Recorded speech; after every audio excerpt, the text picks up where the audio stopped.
Shalom, shalom, geração do avivamento. Bom dia, bom dia. Sejam todos bem-vindos. Aleluia, glória a Deus. Bendito é o nome do Senhor. Santo, santo, santo é o nome do Senhor. Shalom, shalom. Sejam todos bem-vindos. Amém. Um dia abençoado, um dia poderoso, um dia sobrenatural. Glória a Deus. Glória a Jesus, como é bom estar orando nas madrugadas, como é bom estar intercedendo nas madrugadas, amém? Queridos, vocês não têm noção o quão grande é o privilégio de nós que podemos orar na madrugada, podemos interceder na madrugada. Isso é para poucos, amém? Muitos querem, mas muitos não conseguem, não é fácil, é um horário de muita batalha, de muita guerra. E eu sei que existe uma guerra muito grande, né? Entre se posicionar, se levantar e ir para esse local de combate, esse lugar de guerra, de batalha espiritual. Amém? Glória a Jesus.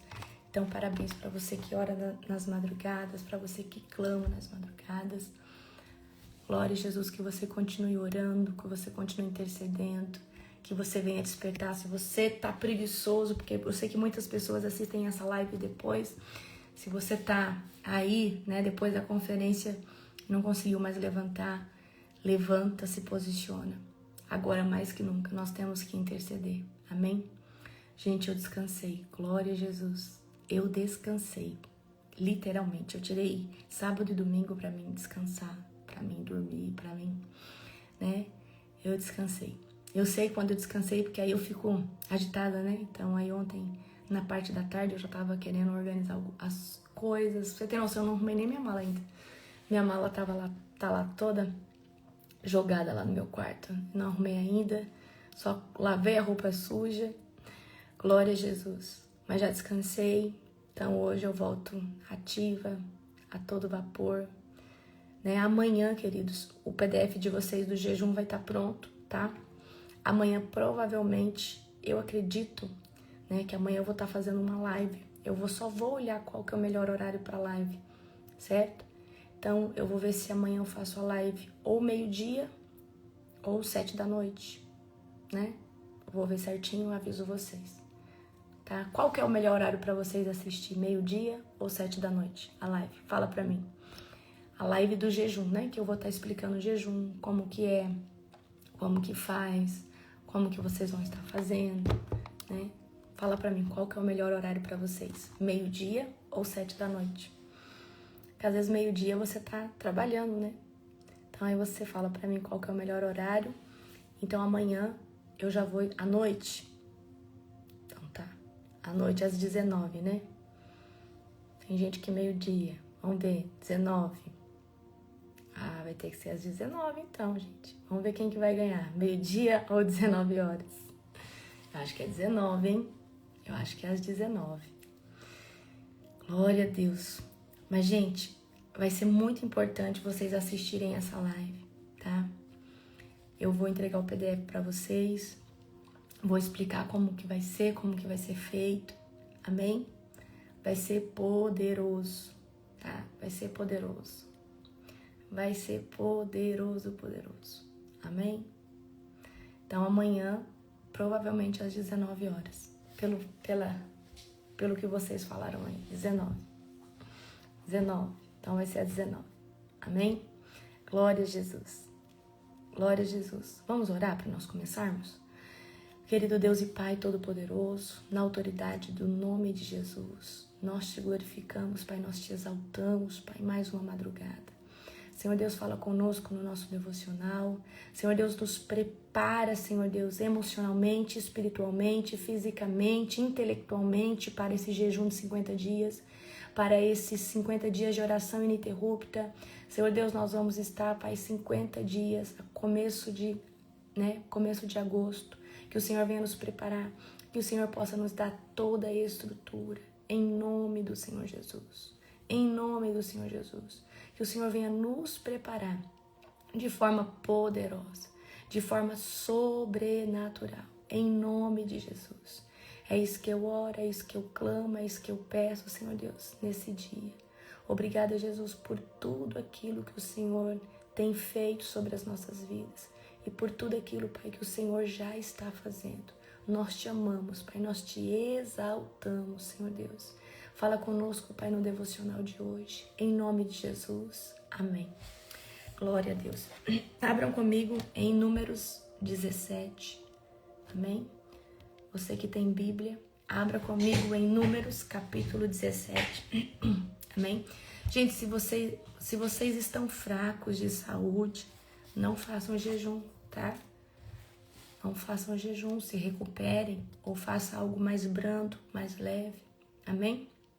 Certo? Mas se você tá bem de saúde, na verdade você tá precisando jejuar, vem pra cima, vamos jejuar, vamos clamar. Amém? Glória a Jesus. Glória a Jesus. Então, Números 17, vamos ler agora, amém? Glória a Deus. Números, capítulo 17. O Senhor disse a Moisés: diga aos israelitas que tragam 12 varas de madeira, uma para cada líder da tribo de seus antepassados. Escreva o nome de cada líder em sua vara. Na vara da tribo de Levi, escreva o nome de Arão, pois é necessário que haja uma vara para cada chefe das tribos e de seus antepassados. Coloque as varas na tenda do encontro, diante da arca que a contém, as 2 tábuas da aliança, onde eu me encontro com você. A vara daquele que eu escolher florescerá, e eu acabarei de uma vez com a murmuração e as queixas dos israelitas contra vocês. Moisés transmitiu as instruções ao povo de Israel, e cada um dos 12 líderes das tribos, incluindo Arão, levou uma vara para Moisés. Então Moisés colocou as varas na presença do Senhor na tenda da aliança. No dia seguinte, quando Moisés entrou na tenda da aliança, viu que a vara de Arão, que representava a tribo de Levi, tinha florescido, produzido brotos, botões, flores e amêndoas maduras. Depois que tirou as varas da presença do Senhor, Moisés as mostrou para o povo e cada líder tomou de volta a sua vara. O Senhor disse a Moisés: põe a vara de Arão permanentemente diante da arca da aliança, para que sirva de advertência aos rebeldes. Então, se alguém perguntar assim para você, para que serve a vara de Arão que floresceu e está dentro da arca? É uma advertência para os rebeldes, porque Deus falou assim: olha, eu vou mostrar para vocês que foi eu que escolhi Arão. Isso acabará com as queixas deles contra mim e evitará mais mortes. Moisés fez conforme o Senhor lhe ordenou. Então os israelitas disseram a Moisés: estamos condenados, vamos morrer, vamos todos morrer. Quem se aproximar do tabernáculo do Senhor morrerá. Será que estamos todos condenados a morrer? Então aqui eles ficaram morrendo de medo. Tá, o que foi guardado dentro da arca? Quais são os 3 elementos que se guardou dentro da arca? Vamos ver quem sabe. Um você já sabe, é a vara de Arão que floresceu. Mas tem 2 outros elementos que se guardou dentro da arca. Quem sabe? Cadê o povo bom de Bíblia? Quem sabe? Os 3 elementos que foram guardados dentro da arca. A vara de Arão, o maná. Nayane, parabéns, o maná. E o que mais? O que mais que se guardou dentro da arca? A vara. O que mais? Cadê? O maná e as tábuas da lei. Isso. Então, se alguém perguntar para vocês, o que foi guardado dentro da arca? As tábuas, os mandamentos, a vara, certo? E o maná. E aí, se alguém perguntar assim, para que serve a vara? A vara, Deus está falando, é uma advertência contra quem? Contra os rebeldes. É uma advertência do Senhor contra o povo rebelde, certo? Porque eles estavam se rebelando contra quem? Estavam se rebelando contra Arão e contra Moisés. Amém? Então tá. Então Deus, ele confirma a autoridade sobre quem ele estabeleceu. Então, se Deus confirmou a autoridade, se Deus te levantou como autoridade, como um homem de Deus, como uma mulher de Deus, eu quero que você entenda. Ele confirma a autoridade sobre a sua vida. Ele estabeleceu você. E assim como Deus está fazendo distinção entre Arão e os outros, Deus vai fazer distinção entre você. Amém? Mas você tem que estar com sua motivação genuína e não estar fazendo o que você faz por reconhecimento dos homens. Mas Deus vai confirmar o seu chamado. Deus vai confirmar que Ele é com você. Deus vai confirmar que você tem buscado Ele. Amém? Deus vai confirmar que você é alguém que Ele levantou. Amém? Então, nós precisamos entender isso. Aqui nós estamos vendo o povo estar se rebelando. O povo está se revoltado, se levantando contra Moisés, contra Arão. Tá? Então, Deus, ele não vai reconhecer uma autoridade baseada em ambição, em influência, em autopromoção. Deus confirma a autoridade sobre aquele que ele escolheu. Mas esse que ele escolheu precisa caminhar como? Debaixo das suas leis, debaixo de obediência. E, queridos, a obediência é a chave, tá? Então, a rebeldia, como nós temos falado esses dias, a rebeldia é uma afronta contra o que? A soberania de Deus, certo? Então, a vara de Arão, ela foi guardada como um memorial para silenciar a murmuração e impedir novas rebeliões. Toda rebeldia, no fim, é contra Deus. Anota aí, toda rebeldia, no fim, ela é contra Deus. A rebelião é um ato contra Deus. Então, a gente vai ver, né, primeiro Miriam e Arão, depois o povo, os líderes, o Corá e os 250 líderes. Então, a vara de Arão foi guardada ali na Arca da Aliança como um memorial contra as futuras rebeliões, tá? Então, o rebelde, ele se levanta porque ele está orgulhoso, ele tá prepotente, certo? Então, a gente não pode alimentar o que dentro do nosso coração? Crítica, murmuração, resistência à vontade de Deus, senão a gente vai acabar o quê? Fazendo a mesma coisa que esse povo rebelde. A gente vai estar se levantando, se opondo contra o quê? As autoridades de Deus, contra a vontade de Deus, certo? Aí eu vou fazer uma pergunta para você. Existe algum tipo de rebeldia conhecida ou desconhecida no seu coração? Gente, exatamente, a rebeldia é igual à feitiçaria. Gente, a rebeldia é um pecado de feitiçaria, exatamente. É uma facção, é um ato, é uma rebelião contra Deus. Toda rebeldia, no fim, é contra Deus. Exatamente. Amém? Aí, a gente vai ver que a vara de Arão floresceu, deu broto, floresceu e deu o fruto. Então, como que nós sabemos que um chamado genuíno procede de Deus? Porque ele dá fruto. Amém? Então, todo verdadeiro chamado, ele dá fruto. E o seu fruto vai defender a sua chamada ministerial. O seu fruto vai defender a sua chamada ministerial. O seu fruto, o que é o fruto? Primeiro, o fruto da sua vida. Porque não tem como alguém seguir alguém se essa pessoa não tiver fruto na vida. Amém? Agora, tem pessoas que podem aparentar ter um fruto. Então, o primeiro tipo de fruto que nós vamos dar é o da nossa vida. Tem gente que pode até aparentar ter um fruto, só que ela não sustenta por muito tempo. Queridos, ninguém sustenta uma máscara para a vida toda. Mas quando nós temos um fruto genuíno, aquilo ali é uma verdade. E aquilo ali vai ministrar muito mais que, às vezes, uma linda pregação. Porque você tem um resultado. Pregar com resultado, você não tem noção. Muitas vezes a gente convence pessoas, né, de vir para Cristo por causa daquilo que Jesus fez na nossa vida. E isso é o fruto, certo? Então, a sua vida tem produzido frutos para o reino de Deus, né? Ou você só aparenta ter fruto? Você de fato tem fruto? Você de fato é uma pessoa transformada? Você de fato é uma pessoa que anda mais uma milha, dá outra face, pede perdão muito rápido? Como que tá a sua vida? Você já tem fruto ou Deus está trabalhando no fruto? Né? Então a vara que era seca, ela floresceu, brotou, deu frutos, né? Porque havia o quê? Deus havia escolhido aquela vara. Então o chamado genuíno, ele vai produzir vida, certo? Mesmo que pareça que aquela... Eu imagino, né? Eu não sei como, ó, não tem muito bem descrito no texto como era a vara, mas eu acredito que eram varas secas. Varas, né? Como cajados, aqueles cajados. E eu acredito que era desse jeito. E Deus fez produzir o fruto, um broto, uma flor. E aí eu vou falar para você, sua vida tem fruto? Qual é o fruto? Qual é o fruto que já tem na sua vida?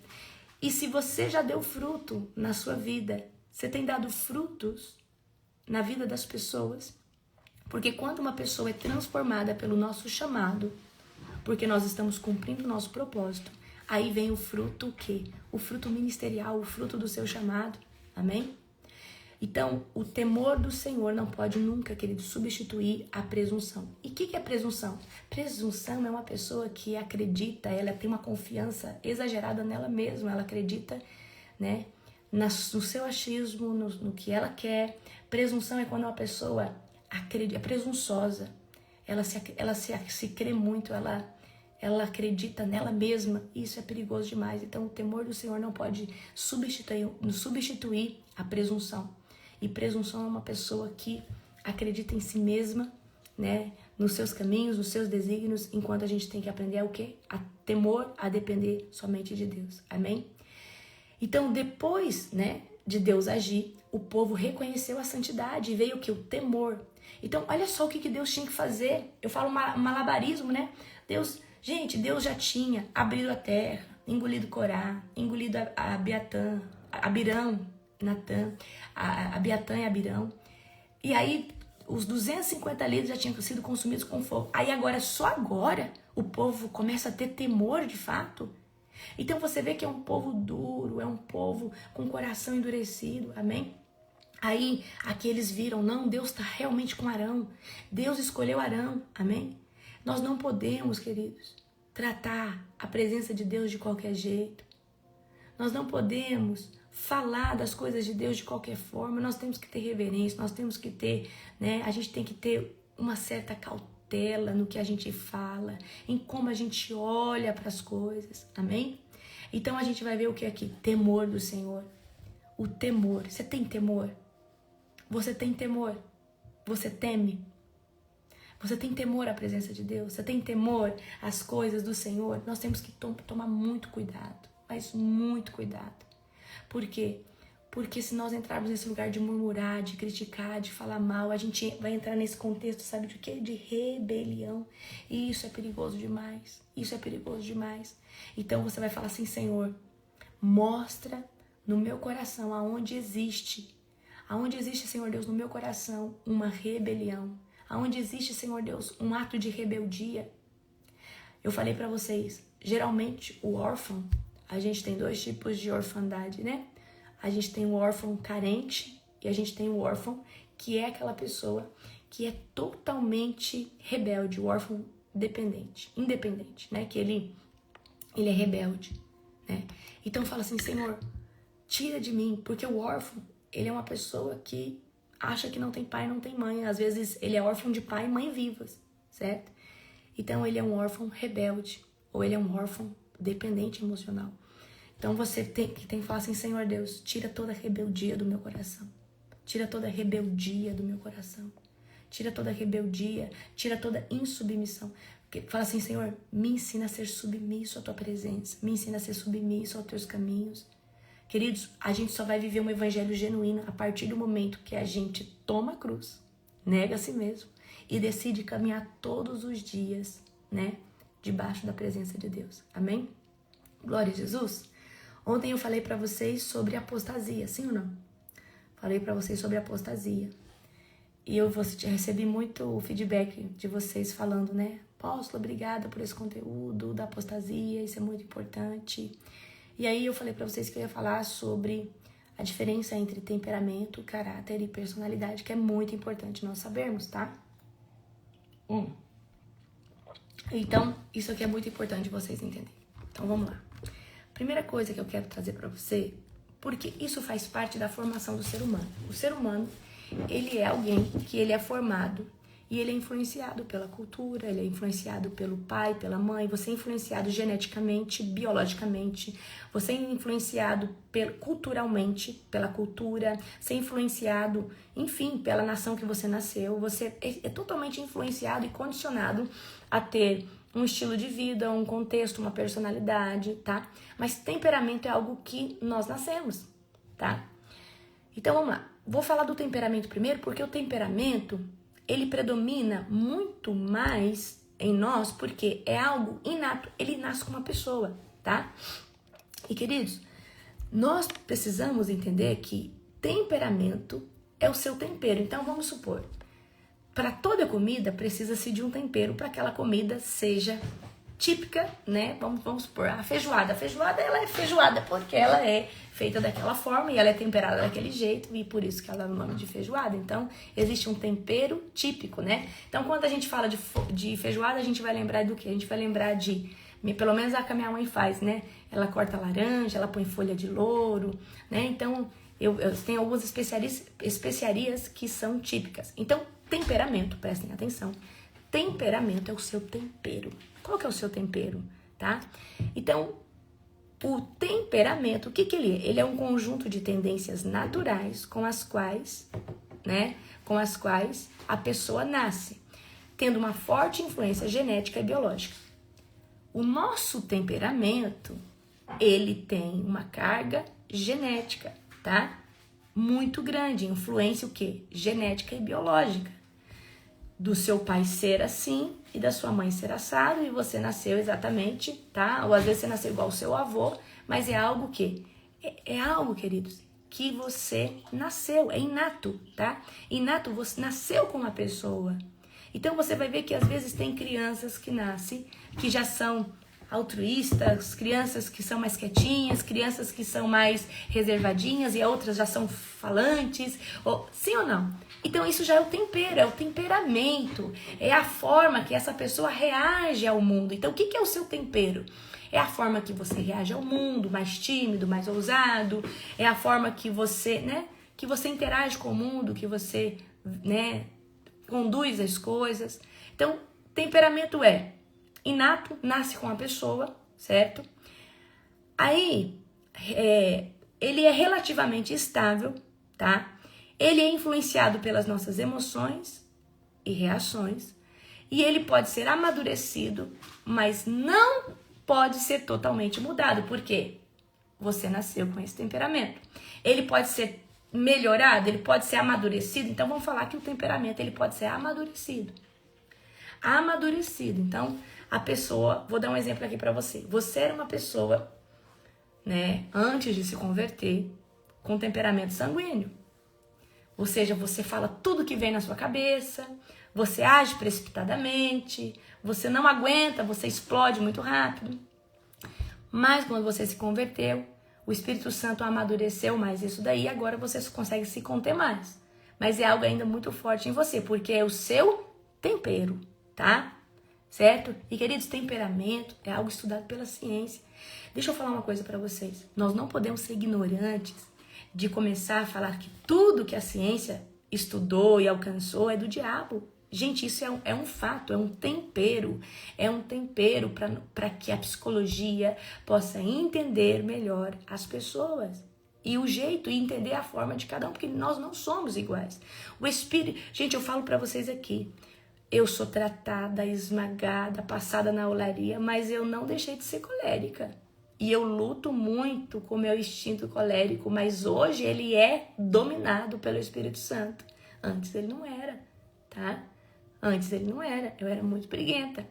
Mas agora ele é dominado pelo Espírito Santo, certo? E outra, ser mal educado não é sinônimo de você, tá? É porque... Não, ser mal educado é outra coisa, tá? É falta de educação, é falta de ética. Nós estamos falando de temperamento. Amém? Então a gente sabe que o temperamento é algo que nasce com a pessoa e algo que pode ser amadurecido, mas ele não pode ser totalmente... Ninguém vai... Gente, eu não posso pegar o nosso querido apóstolo e fazer ele ser colérico. Ele não vai conseguir ser isso. Por quê? Ele tem, né, um temperamento fleumático. Ele é uma pessoa tranquila. Ele é uma pessoa calma. Ele é uma pessoa sábia para falar... Né? Ele é todo, né, meticuloso. Eu não, eu já sou.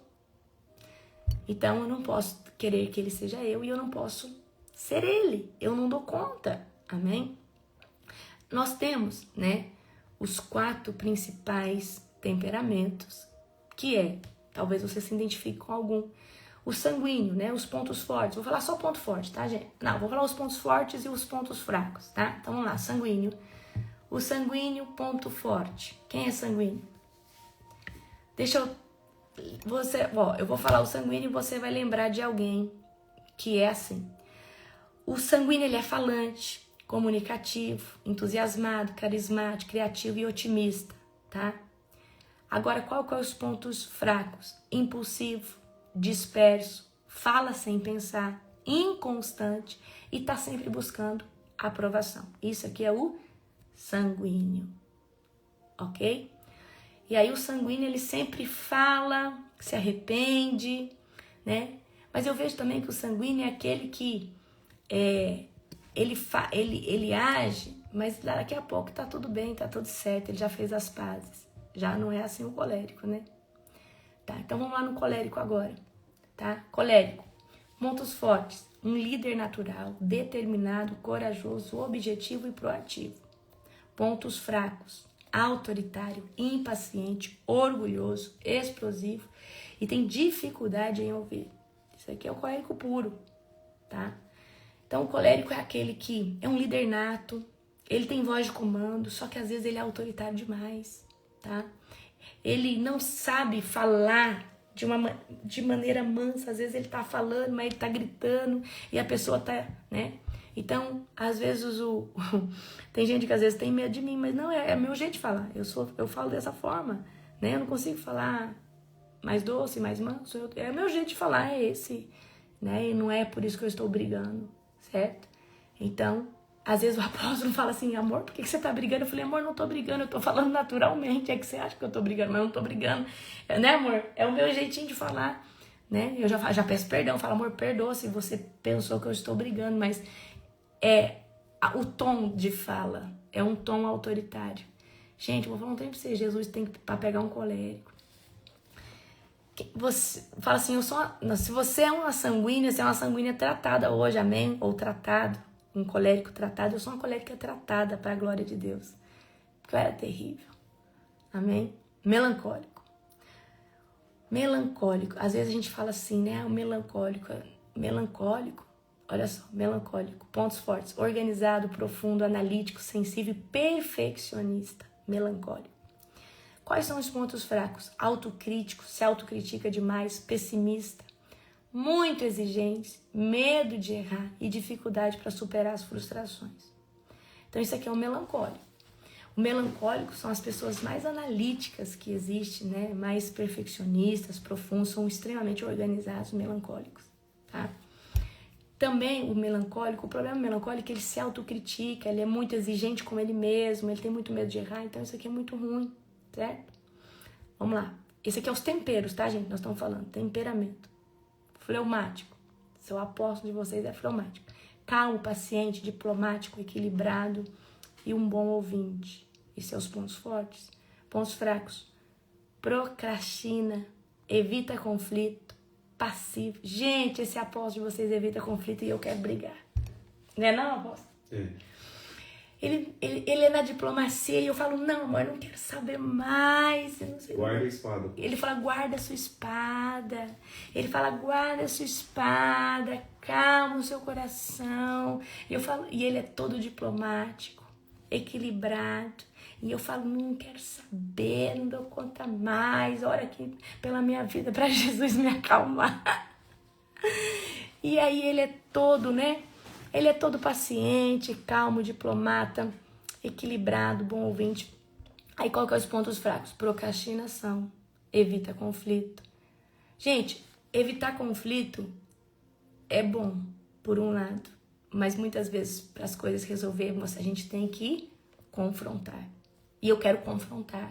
Eu quero pôr tudo a limpo. E o apóstolo ele já é mais, né, diplomático.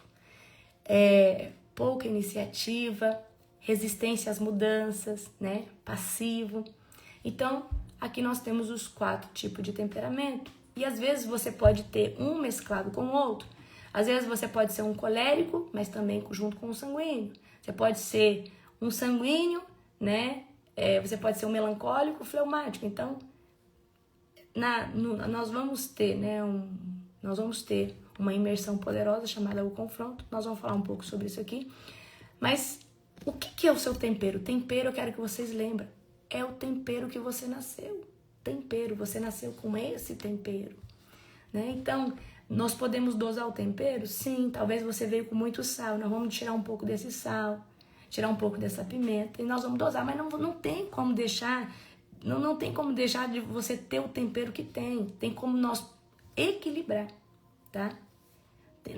Tem como nós equilibrar. E quem vai equilibrar? O Espírito Santo. Amém? O Espírito Santo, ele vai nos equilibrar. O Espírito Santo, ele vai nos ajustar. Amém? Então, vamos lá. Agora, vamos aqui no caráter. Vamos entrar aqui no caráter. Então, o que é o caráter? O caráter, lembra, temperamento eu nasci com ele. Agora, caráter, ele é um conjunto de princípios, valores e hábitos morais que vão ser desenvolvidos ao longo da vida. A gente nasce com caráter? Não. Caráter é algo que é desenvolvido. É desenvolvido por intermédio de princípios, valores, hábitos morais que são desenvolvidos ao longo da vida. Então, o caráter, o meu caráter, o seu caráter, ele vai ser formado pela educação que os seus pais te deram, pela família, pelo ambiente, pelas experiências, pelas escolhas pessoais, pelos princípios espirituais.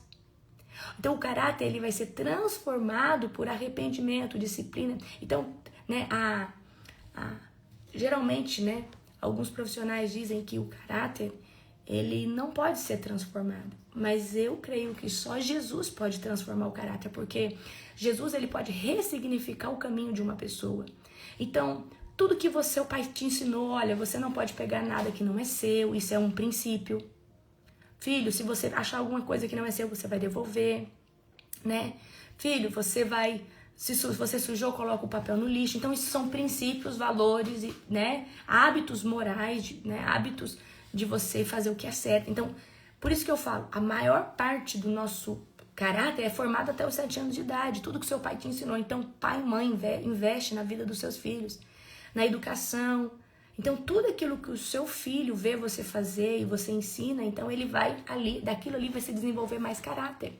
Então, princípios espirituais, então a gente fez o reset, então lá no ciclo 8 tinha os princípios, né? Os princípios de caráter, os princípios espirituais, para Deus poder ajustar isso aí dentro de nós. Então, quais são os seus princípios de caráter? Quais são os seus princípios? Né? O que foi formado em você? Então, se eu falar assim para você, fala algo que você aprendeu quando você era criança e você nunca esqueceu. Então, sobre, né, meu pai sempre ensinou a gente, tem que comprar e tem que pagar, não pode ficar devendo, né? Então, para nós é um absurdo dever, para nós é um absurdo ficar devendo algo, comprar e não pagar. Então, isso é um princípio. Meu pai e minha mãe ensinaram que nós temos que comprar e pagar, certo? E outro princípio, a gente tem que dar lugar para os mais velhos, né? Então, esse é um princípio. Se eu estiver dentro de um ônibus ou se eu estiver dentro de um local e eu ver uma pessoa mais velha, uma mulher gestante, aí você, mas apóstolo, a senhora anda de ônibus, mas geralmente no aeroporto a gente passa, né? A gente entra dentro do ônibusinho do avião lá, e se tiver alguém mais velho, você levanta. Se tiver uma mulher gestante, se tiver alguém ali que precisa, você levanta. Então, são princípios que são gerados e formados dentro de nós. Mas se ninguém nos ensinar, como que a gente vai saber esse tipo de coisa? Tem gente que fala assim, mas essa pessoa não tem desconfiômetro, eu tava ali, mas ela não foi ensinada, porque faz parte do caráter, a educação. Então, o que vai formar o nosso caráter? A educação, a família, o ambiente, as experiências, as escolhas pessoais, os princípios espirituais, tá? Que você cresceu escutando. Então, o caráter, ele só pode ser transformado por intermédio de arrependimento e disciplina e crescimento espiritual. Então, caráter é algo que só Jesus pode transformar dentro de nós. Então, quais são as características de uma pessoa que tem um bom caráter? Ela tem honestidade, ela é honesta, ela tem integridade, ela tem humildade, ela tem fidelidade, ela tem responsabilidade, ela tem justiça, mansidão, perseverança, domínio próprio, amor ao próximo. Então, isso faz parte das características de uma pessoa que foi desenvolvida debaixo de um bom caráter. Ela cresceu num bom caráter. Então, caráter é algo que você vai desenvolver mediante educação, princípios, né, e hábitos morais. Qual que é o sinal de um caráter imaturo, um caráter ruim? E muitos de nós, quando nos convertemos, talvez tínhamos muito dessas coisas e Jesus foi trabalhando e tratando. Então, sinais de um caráter imaturo: mentira, manipulação, egoísmo, orgulho, falta de compromisso, irresponsabilidade, desonestidade, inconstância, hipocrisia. Então, tudo isso é sinal de um caráter imaturo, ok? Então, caráter, queridos, é algo muito importante, porque Deus, ele só vai confiar grandes coisas a uma pessoa que tem caráter. Por isso que nós precisamos nos entregar para Jesus, literalmente, inteiramente, para que Jesus venha trabalhar dentro do nosso íntimo. Então, como que Jesus vai fazer algo sobre uma pessoa que ainda mente, que não é íntegra, que tem falta de compromisso? Então, nós precisamos desenvolver honestidade, integridade, humildade. E como? Estando em Cristo e renunciando ao pecado e pedindo: Jesus, molda a minha vida, molda o meu caráter, molda a minha história. Jesus, trabalha dentro de mim. Então, caráter é formado por... Então, a gente não nasce com caráter. O caráter é desenvolvido. Então, caráter é desenvolvido por intermédio da educação, da família, do ambiente, das experiências, das escolhas pessoais, dos princípios espirituais. Então, caráter é algo que é desenvolvido. Então, se você nasceu numa boa família, provavelmente você tem um caráter, você tem pelo menos, né? Olha só, quando eu me converti genuinamente para Jesus, tinha muita coisa que Jesus tinha que tratar em mim, mas eu tinha caráter, né? Eu era uma pessoa que eu já carregava caráter, porque caráter é algo que você aprende, é algo que você é impregnado sobre você por causa da educação, principalmente família. A família te ensina a ter caráter. O pai e a mãe te ensinam a ter caráter. Então há princípios, né? Família. Aqui na nossa família a gente faz assim, aqui na nossa família a gente faz assado, certo? Então, talvez você poderia ter todos os defeitos, mas comprava e pagava. Você poderia ter todos os defeitos, mas você não mentia.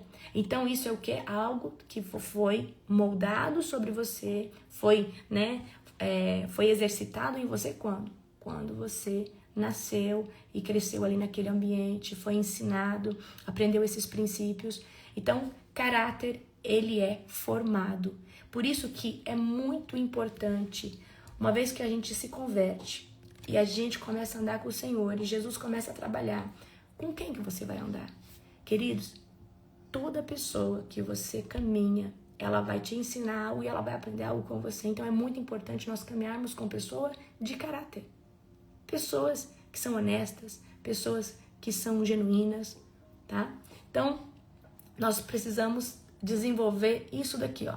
Honestidade, integridade, humildade, fidelidade, responsabilidade, justiça, mansidão, perseverança, domínio próprio, amor ao próximo e tantos outros, tá? Agora, vamos lá, personalidade. Então, a gente falou primeiro de tempero, você nasce com ele. Deus pode ajustar. Caráter é desenvolvido. E personalidade, tá?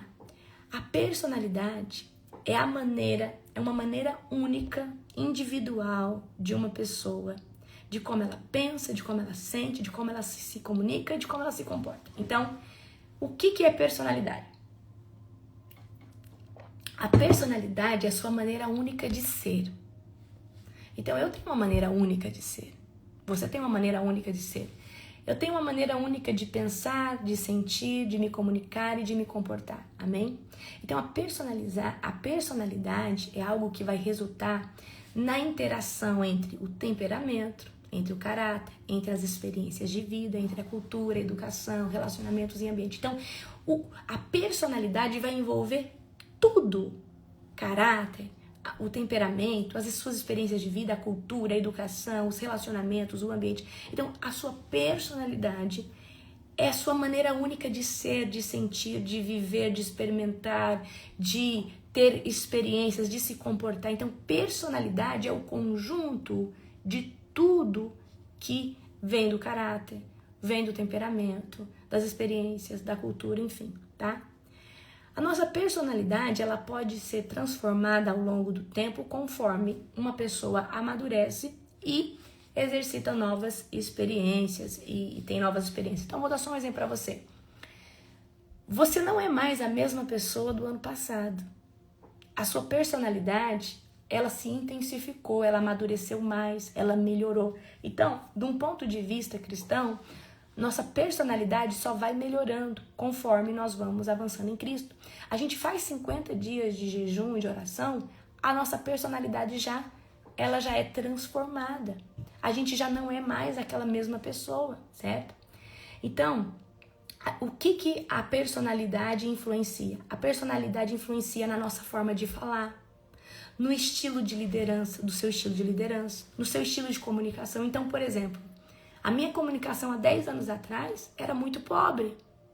Eu tinha muitas dificuldades. Então, a minha comunicação hoje, 10 anos depois, ela é outra. Então, relacionamentos. Então, a personalidade, ela vai influenciar no estilo de trabalho, nas suas preferências, na tomada de decisão, nos relacionamentos, na comunicação, no seu estilo de liderança. Então, a personalidade, ela vai influenciar na sua forma de ser, de pensar, de agir, de falar. Mas tudo que é o seu temperamento, é o seu caráter, é a sua cultura, né? Vamos falar de cultura. O Brasil é uma nação pluricultural. Se você for olhar, cada estado tem um tipo de comida, um tipo de sotaque. Então é como se fosse 27 países dentro de um só, né?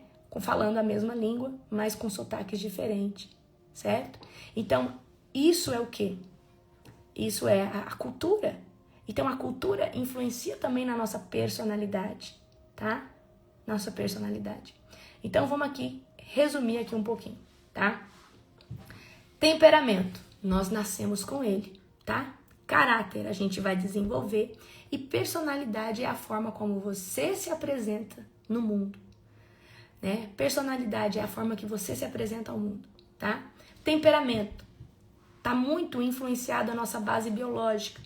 Então, você puxou pro seu pai, pra sua mãe, pro seu avô, pra sua avó. Pra alguém você puxou pra ter esse temperamento.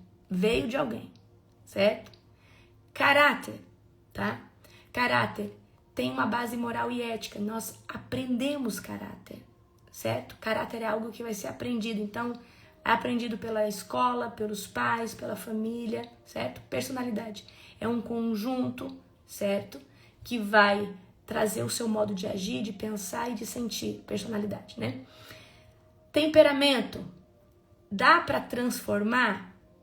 Dá para mudar? Não. Tem como transformar, tem como melhorar, mas não tem como tirar o temperamento. Não tem como tirar o colérico, não tem como tirar o fleumático. Não tem como, é o seu tempero. Dá para Deus ajustar ali, mas não tem como, certo? Caráter.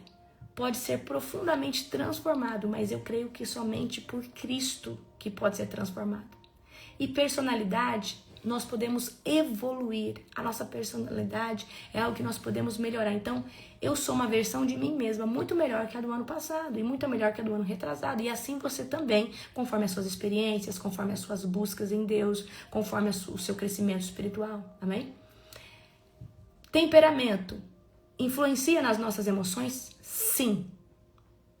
Tá? Então, temperamento influencia primordial, assim, em primeiro lugar, o temperamento vai influenciar no nosso emocional. O caráter influencia nas nossas decisões, certo?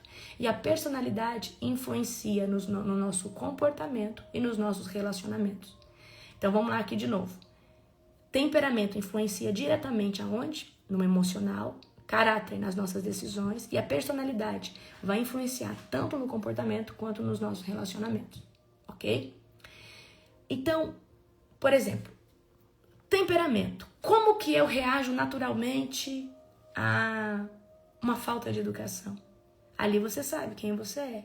Você fica calado, você revida, você fica com raiva, guarda pra você, ou você fala, você tá ficando louco? Como que você reage? Então, é seu temperamento. Seu temperamento, ele implica de como você reage a uma afronta, como você reage a uma má educação, certo? Certo? Então, caráter é quem você escolhe ser, né? Quem você escolhe ser quando ninguém tá vendo. Caráter. O que você escolhe? Qual é a sua decisão quando ninguém está vendo, certo? Então, o que você escolhe fazer agora nesse momento, tá? E personalidade. Como você se expressa, como você é percebido pelas pessoas, é a sua personalidade, envolve um todo, ok? E isso aqui é muito importante, isso aqui é autoconhecimento. Então, é importante a gente entender, eu sou assim, eu sou fleumático, eu sou colérica, eu preciso melhorar, Deus precisa me ajustar, Deus precisa regular o meu tempero, certo? O seu caráter. O que falta para Deus trabalhar no seu caráter? Você ainda conta umas mentirinhas? Mentirinha e mentirona, tudo é mentira. Então, Jesus, eu não quero mentir. Jesus, eu não quero falar mal de ninguém.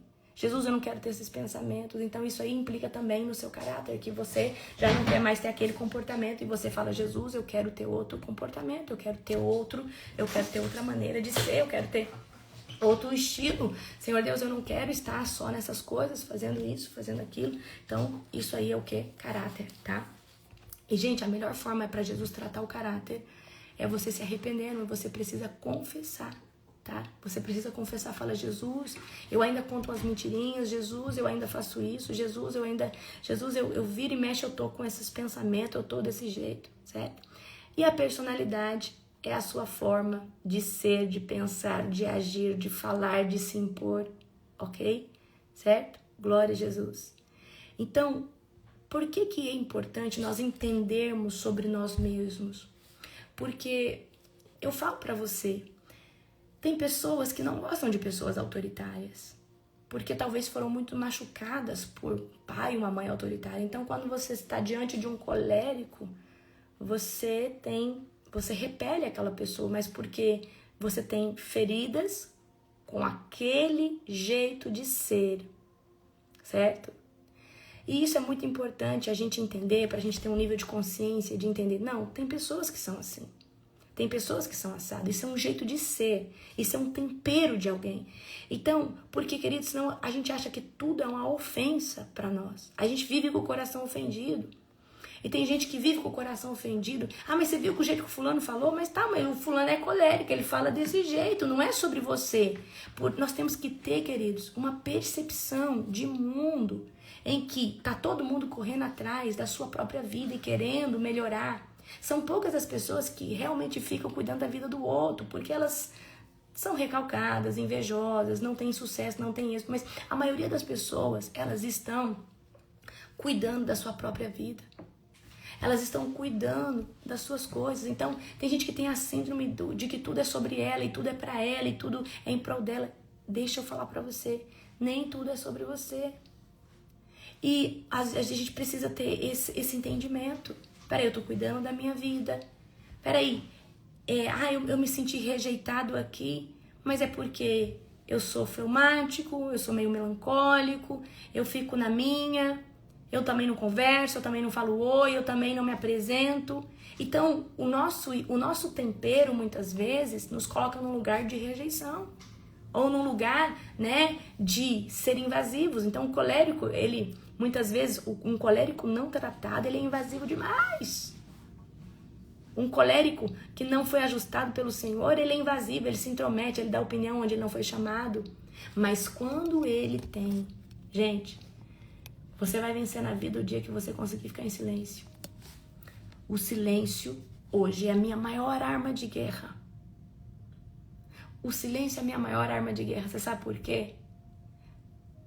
O problema é que a gente é muito impulsivo, principalmente um caráter sanguíneo, colérico, é impulsivo. Ele acaba falando, ele quer se impor, ele quer falar, ele é bom pra falar, ele é bom pra argumentar.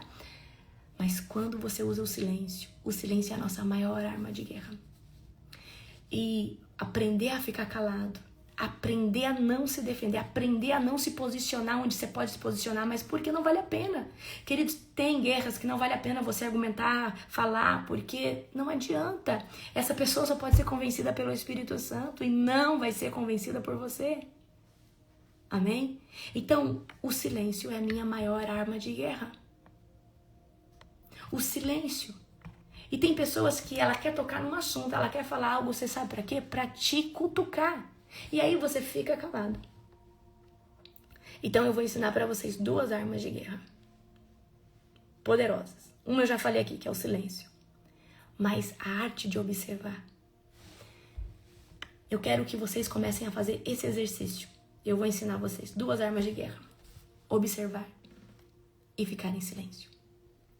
E eu quero que estrategicamente vocês pensem fora do contexto. Então, imagina que você chega num local.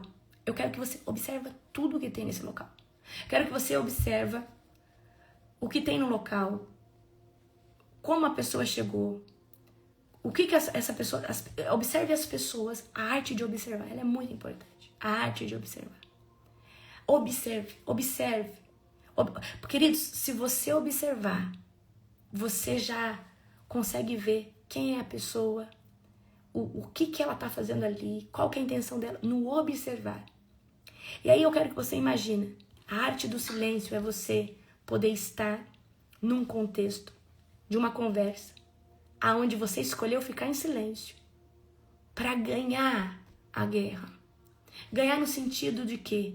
Porque, queridos, o próprio Provérbios vai dizer que aquele que fica em silêncio, ele se passa por sábio, mesmo ele sendo tolo. Então, você vai falar assim, bom, eu estou aqui nessa conversa. No habitual, eu ia querer argumentar, eu ia querer brigar, eu ia querer debater, mas eu vou ficar em silêncio. E eu vou deixar essa pessoa falar e responder, e querer argumentar, E, queridos, aí você vai ver como que as pessoas se precipitam em falar demais. Como que as pessoas... E quando a gente fica em silêncio, né? Então, uma das maiores raivas de um narcisista é você ficar em silêncio. Quando um narcisista, ele quer se alimentar do seu emocional. Ele quer te ferir emocionalmente. Então, quando você fica em silêncio e você fica apático emocionalmente, ele fica irado, porque ele não consegue mais ter êxito, porque...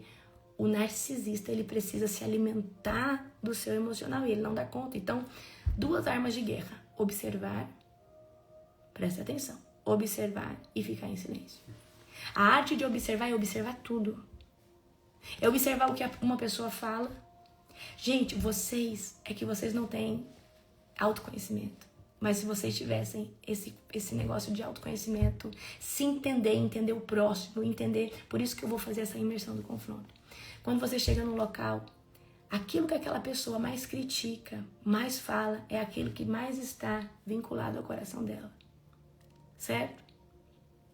Então, geralmente, o que eu quero que você observe? A pessoa que mais fala de algo é aquilo que mais incomoda aquela pessoa, geralmente.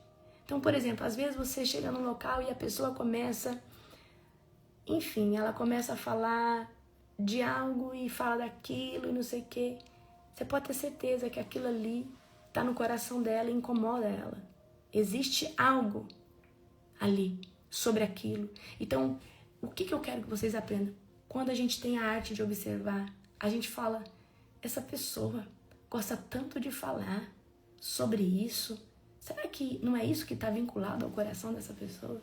Será que não é isso que... Será que não é isso que é a maior guerra dessa pessoa? Então é a arte de observar. A arte de observar, tá? Observe como as pessoas reagem, observe o que as pessoas estão falando, observe comportamento, observa o comportamento. Então, se vocês quiserem ganhar qualquer guerra, observem e fiquem em silêncio. Você só vai falar quando o Espírito Santo te autorizar. E quando você for falar, você tem que ser cirúrgico, pontual. O seu maior problema, talvez, de não conseguir trazer a sua família para Cristo é porque você está querendo guerrear. Você quer evangelizar na palavra. Você quer evangelizar falando que você tem razão. Enquanto era só para você ficar em silêncio. Amém? Só para você ficar em silêncio. Observa as coisas. Observa o movimento das coisas. Ontem eu fui no... Que dia que você me levou no restaurante? Esse dia eu fui no restaurante. E ali no restaurante, o apóstolo, a gente foi comer uma comida italiana.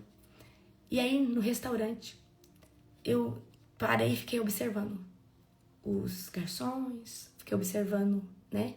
E ali, sem ninguém falar nada pra mim, eu sabia quem era o dono, os filhos eram os garçons, né? Ali, e eu consegui observar todo o contexto daquele restaurante, certo? Eu consegui, né, observar tudo, né? Eu sei que o dono, ou ele é viúvo, ou ele é divorciado. Então, por que a gente sabe isso? Na arte de observar. A arte de observar as pessoas. A arte de observar, certo? Aí você vê, eu via nos garçons as tatuagens nos braços, eu falava assim, todos têm problema com paternidade. E por quê, queridos? A arte de observar. Quando a gente vê um homem ou uma mulher todo tatuado de um braço ou no outro, é problema com pai e com mãe, é falta de identidade. É um fato. É um fato. Então, a arte de observar. Aprendam a observar as pessoas. Aprenda a observar o comportamento. E aí vocês vivem caindo nos laços, sendo enganados por pessoas porque vocês não observam padrões, vocês não observam pessoas, vocês não se auto-observam. Mas por que eu tô falando isso de novo? Mas por que eu fiquei me exibindo? Mas por que eu fiquei me achando? Ô, Senhor Jesus, tira isso de mim.